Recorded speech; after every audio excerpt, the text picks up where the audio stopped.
Now, more stories, insights, and analysis of Illinois policy and politics. This is Illinois Rising, presented by the Illinois Policy Institute. Once again, your host, AM 560's Dan Proft. Dan Proft back with Hilary Gowins, managing editor of the Illinois Policy Institute. IllinoisPolicy.org is the website. Well, active week in Springfield of sorts, if you're concerned about things like people owning flamethrowers. Scott Drury, he's a Democrat from Highwood, introduced a bill to ban flamethrowers. So we're trying to extinguish that problem in the state. Oh, did you see what I did? My favorite is the Bobcat bill that would ban the sale or purchase of Bobcat pelts.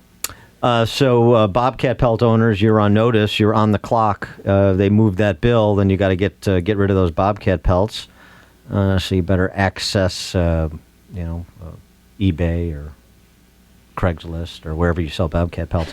But then there's this other bill. John Cullerton, he's the Senate president. He's one of those diminutive Chicago Democrats that's in charge of the state. He introduced a bill that would monitor every driver in the state of Illinois, put a monitoring device on them to make them pay per mile driven, because he said electric cars are leading to less than necessary motor fuel tax revenue to keep our roads and bridges maintained. But they give you a choice, Dan. You know, there are two options for ways that you can be monitored by the state, or you can just pay a flat fee of $450 at the end of the year. But really, I mean, think about how crazy this proposal is. There are 10.4 million cars registered in the state of Illinois. So the same state that can't even afford to send out mail reminders to renew your license, they want to create this behemoth bureaucracy that's going to track the comings and goings of all of these drivers. I just don't see that it's going to play out. Well, it's Orwellian, it's disturbing, it's more of the same in Illinois, but it's also the contradiction of the left here, right? On the one hand, they're the eco-freaks who say we should all be driving battery-powered cars, electric cars. And now on the other hand, so that's why we subsidize purchase of those cars.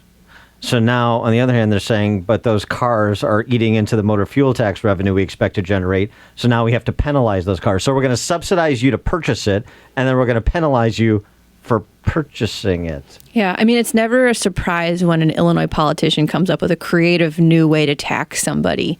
And I think it's sad because really, I would prefer the use of consumption taxes versus taxing work.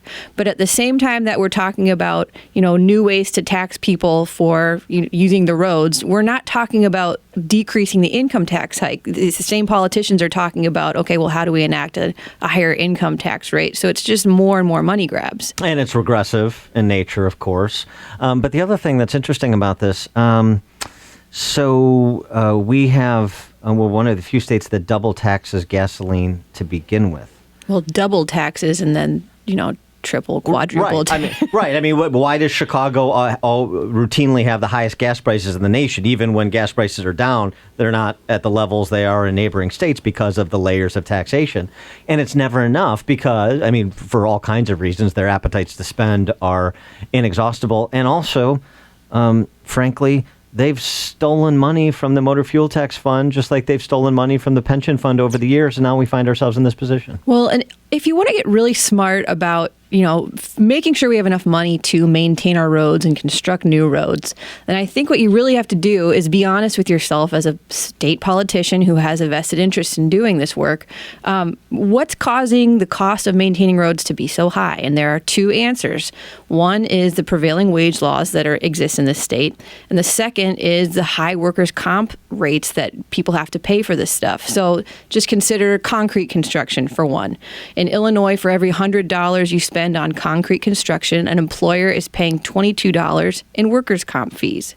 In Indiana, that's $4. So you can see quickly how this stuff jacks up. And she is Hilary Gowins from the Illinois Policy Institute, managing editor there, with the last word. Thanks so much for joining us, Hilary. Appreciate it. Thanks for having me.